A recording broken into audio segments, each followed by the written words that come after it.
District Jaipur के बारे में हमने पिछले लेक्चर्स में इम्पॉर्टेंट जो प्लेसेस हैं उनको देखा, जयपुर की ब्यूटी को देखा, कौन कौन से ऐसे स्थान हैं जिनमें घूमने के लिए हर एक व्यक्ति जो जयपुर में टूरिस्ट आता है वो व्याकुल ही रहता है, वो देख के ही निकलता है यहाँ से। कुछ और इम्पॉर्टेंट चीज़ें देख लेते हैं आज। जयपुर ज़िला जो है वो राजस्थान का सबसे ज़्यादा आबादी वाला ज़िला है और राजधानी का मुख्यालय भी है।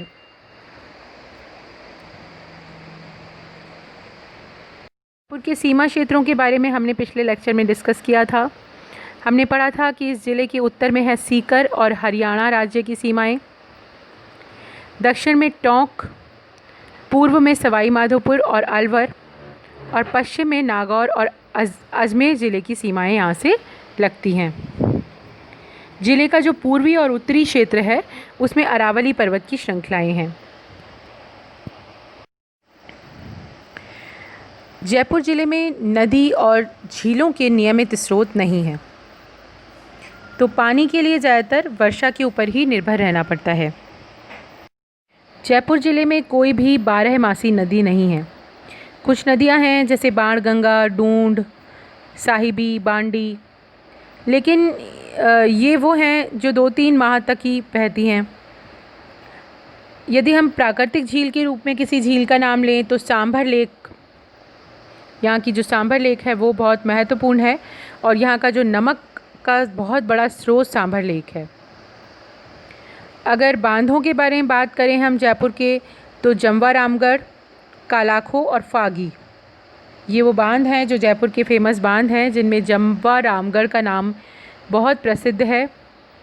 ये जयपुर के जो पीने के पानी का स्रोत है उसमें बहुत मुख्य है। इस समय ये खाली हो चुका है, लेकिन बहुत मुख्य स्रोत के रूप में जमवा रामगढ़ का जो बांध था बहुत लंबे समय तक बहुत जयपुर के जो पानी के स्रोत के रूप में बहुत अच्छे से काम में आया। यहाँ की जलवायु जो है वो चौमासिक को छोड़ करके खुश्क ही रहती है। मीन्स वर्षा का जो समय है उस समय के अलावा जो समय है वो सारा शुष्क ही निकलता है। मीन्स गर्मी से भरा हुआ है, शुष्क मौसम है यहाँ का। जयपुर नगर यानी कि गुलाबी नगर अपने सौंदर्य और नगर नियोजन के लिए बहुत प्रसिद्ध है, इसीलिए इसे हम गुलाबी नगर, भारत का पेरिस, इन विशेषणों से जानते हैं। अत्याधुनिक है, ऐतिहासिक गरिमा से भरा हुआ है, सांस्कृतिक गरिमा से बहुत भरा हुआ है और पर्यटकों के आकर्षण का बहुत बड़ा केंद्र है। इस समय हम ये मान सकते हैं कि बेंगलोर के बाद जनसंख्या की दृष्टि से ये सारे भारत में सबसे तेज़ गति से बढ़ने वाला नगर है। वर्तमान में इस नगर को हेरिटेज सिटी का रूप भी दे दिया गया है। किसी भी स्थान पर बोली जाने वाली भाषा कौन सी है, ये सवाल बहुत महत्वपूर्ण है।